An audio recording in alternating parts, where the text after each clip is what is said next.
साथियों नमस्कार।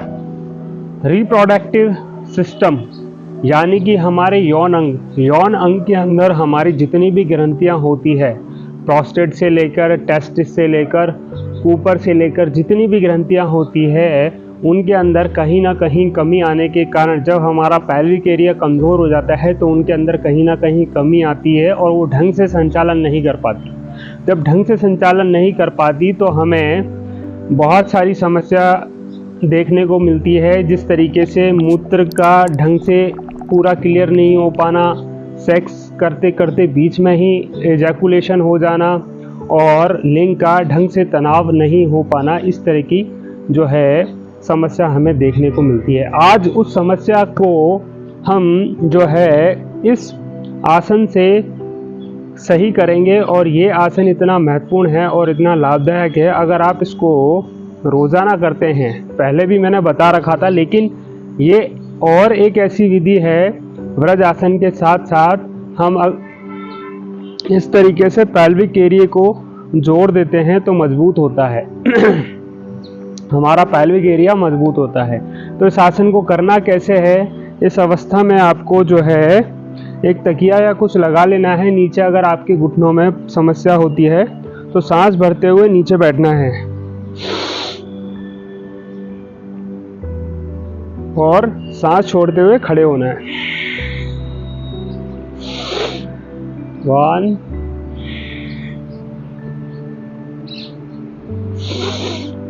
सांस भरते हुए बैठे और सांस छोड़ते हुए आगे की तरफ हमने पुश किया।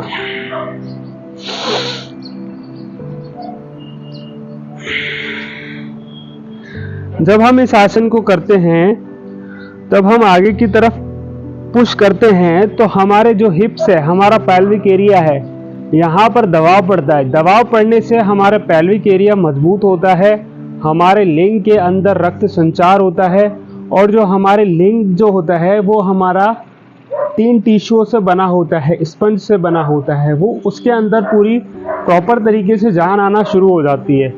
जब उसके अंदर जान आती है तब वो उत्तेजना जब होती है हमारी सेक्स के लिए या किसी सेंसिटिव होता है ना, इसलिए थोड़ी सेक्स के लिए जब उत्तेजना होती है तो उसमें ब्लड सर्कुलेशन जो है अच्छे से हो पाता है। तो ये आसन जो है बहुत बेहतरीन है पैल्विक फ्लोर को मजबूत करने के लिए। ब्रज आसन में बैठ जाना है, सामने की तरफ ध्यान देना है, सांस लेते हुए बैठना है आपको और सांस छोड़ते हुए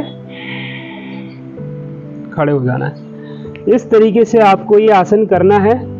महत्वपूर्ण इसके अंदर यही है, व्रज आसन और सांस लेना। जिस तरीके से मैंने आपको बताया उस तरीके से आप आराम से कर सकते हैं, सुबह शाम खाली पेट कर सकते हैं। अगर आप इसको करते हैं सांस लेते हुए, एक बार फिर दोहराता हूँ, सांस लेते हुए बैठना है और सांस को जब हम बैठते हैं उसके बाद सांस बाहर निकाल देनी है, खड़े हो जाना है और आगे की तरफ इसको पुश करना है। अब जब हम इस आसन को करते हैं उससे हमारी तीनों ग्रंथियां, टेस्टिस हो, प्रोस्टेट हो, कूपर ग्रंथि हो, ये सारा तीनों मजबूत होती है और हमारा जो है पैल्विक फ्लोर मजबूत होता है, मांसपेशियां मजबूत होती है, नसें मजबूत होती है, रक्त संचार अच्छे से होने लगता है। मूत्र से संबंधित और हमारे वीर्य से संबंधित और हमारे इरेक्टाइल डिस्फंक्शन या प्रीमेच्योर एजैकुलेशन से संबंधित सभी समस्याओं में धीरे धीरे आराम देखने को मिल सकता है। तो आप इस आसन को जरूर करें, अपने पैल्विक फ्लोर को मजबूत करें, पुरुष तत्व को जीवित करें और स्वस्थ रहें। नमस्कार।